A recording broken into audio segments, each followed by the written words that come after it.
I came across this story online of a man who sent his wife packing, and he expected her to go home to her parents and expected her parents or her family to come back with her and beg him, which was something that happened to his own sister, the sister of the man, and he and his brothers had to go beg the husband of the sister. So he was expecting something similar.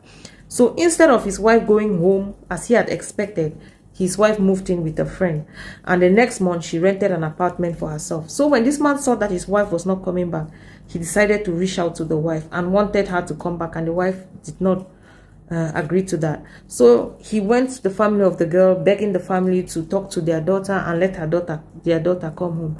But the family requested him to give an account number where they wanted to transfer the bride price back to him.